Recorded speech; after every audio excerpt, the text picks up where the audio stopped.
Hi, I'm Aidan Coots, and this is my PowerPoint. To start off with, we are going to go on functions of the skeleton.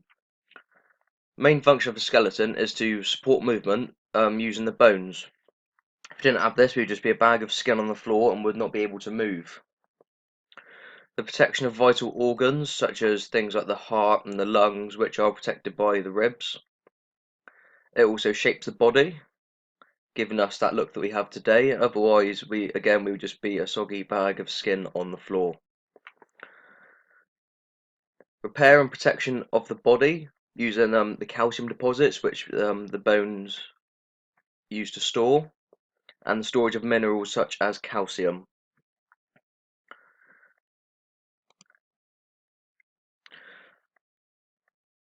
The skeleton is divided into the axial and appendicular skeleton. The axial skeleton is the central core of the body or its axis. It consists of the skull, the vertebrae, the sternum, and the ribs. It provides the core that the limbs hang from. The appendicular skeleton comprises of parts hanging off the axial skeleton. It consists of the shoulder girdle, scapula, clavicle, and pelvic girdle, and the upper and lower limbs. The axial skeleton is made up of 80 bones and provides protection of the organs. The appendicular allows movement and is made up to 126 bones. There are different types of bones, such as long bones, which are like the femur, the humerus, which are the long bones in the body. Other examples are the femur and tibia, and they have a cylindrical shape found mainly in the limbs, and the function is to act as a lever, which tends to be the longer bones attached to joints such as the patella or elbow joint. You get short bones like the carpals, metacarpals. They have the same length and width. Flat bones such as the cranium, also known as your skull, and the ribs, which provide protection. You also get irregular bones, which don't fall into any other classification like vertebrae and mandible. You also get sesamoid bones, which are the patella, which are found in the tendons, so they're mainly in the joints, and these ease movement and resist friction and compression.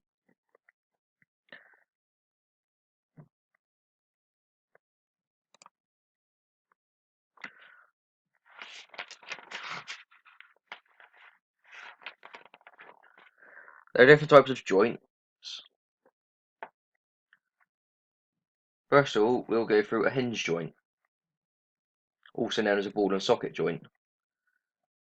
These joints can be found in the shoulder, aka the scapula, and the humerus, the hip, the pelvis, and the femur, and allow movement in almost every direction. A ball and socket joint is made up of a round end of one bone that fits into a small cup-like area of another.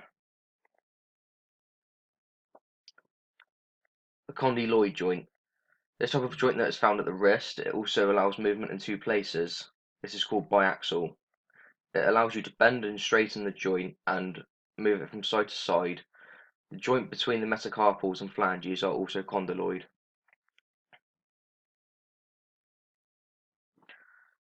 Saddle joint. This type of joint is only found in the thumb.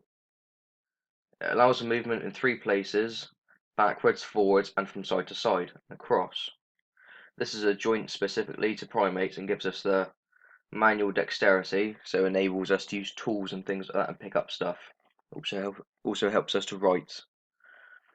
A pivot joint. This joint can be found in the neck between the top two vertebrae, atlas and axis. It allows only rotational movement, such as it allows you to move your head from side to side as if you were saying no. There's also a gliding joint. This type of joint can be found in the carpal bones on the hand. These types of joints occur between the surfaces of two flat bones. However, they are very limited movement in their range of directions. We also get a hinge joint. These can be found at the elbow, which is the ulnar and humerus, and the knee, which is the femur and tibia. They allow flexion and extension of a joint. Hinge joints are like the hinges of a door. We allow them to move the elbow and knee only in one direction.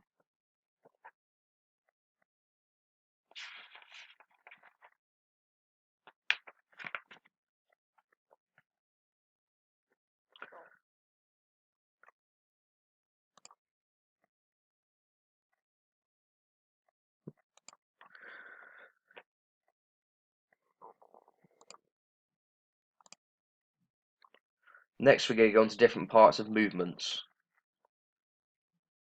such as abduction, which means this means movement away from the midline of the body. This can occur from the hips during a star jump, or just moving your arms outwards. Flexion, this is where an angle of a joint decreases. For example, you bend at the elbow, it goes from 180 degrees to around 30. So it would be flat, and then you bring it up, which makes it a smaller angle. Abduction, also known as circumduction. This means that the limb moves in a circle. And a good example of this is the shoulder joint. Extension, this occurs when the angle of a joint increases. So for example, if it went from 30 degrees from where you would have your arm up to your side, it will then increase by lowering it, bring it to 90 or 180 degrees. Extension or adduction, this means movement towards the midline of the body, so you're bringing your arm closer towards you. Plantar flexion, this means the foot moves away from the shin bone and you'll be pointing your toes or raising onto your tiptoes. It is a specific to your ankle joint and only occurs when you walk. Supination, this is where the palm of your hand is facing up. Supination appears on the hand from facing down to facing up, so you're simply moving your hand from having your thumb pointing up to your palm being flat towards the air. It is a result of the movement of the pivot joint between the ulna and the radius. Inversion, this is where the soles of the feet are facing each other. It occurs at the gliding joints between the tarsals instead of the ankle joints.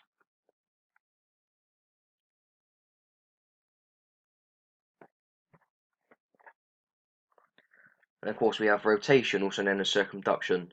This means the limb moves around in the circular movement towards the middle of the body. An example of this is that it occurs in the hip in golf while performing a drive shot.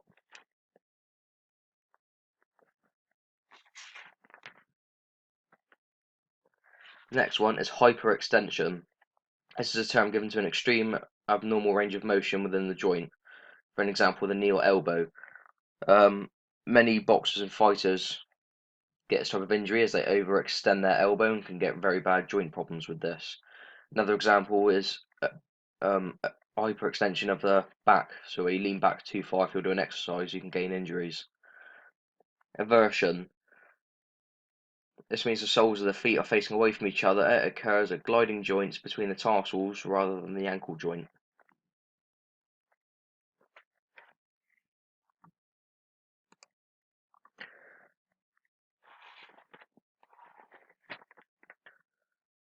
There are different parts of the vertebrae. You get the cervical curve, called the atlas, which supports the cranium. Thoracic vertebrae, which forms the joints with the rib cage. Lumbar, which is the largest and strongest vertebrae. The circle is fused to form the sacrum. And the coccygeal fused to form the coccyx.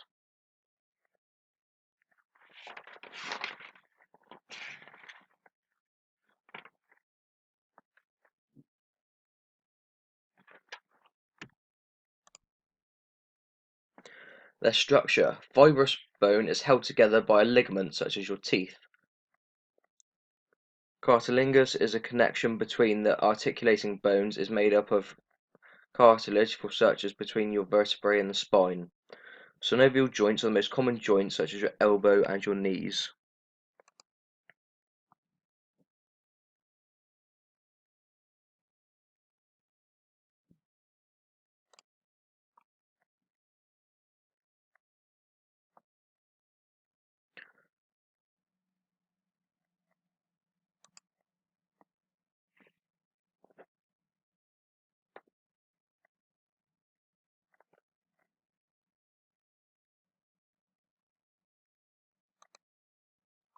Muscle types: skeletal muscles that attach to the bone and they contract to allow movement of the skeleton, which generates heat and supports posture. Smooth muscle, which is found in the stomach or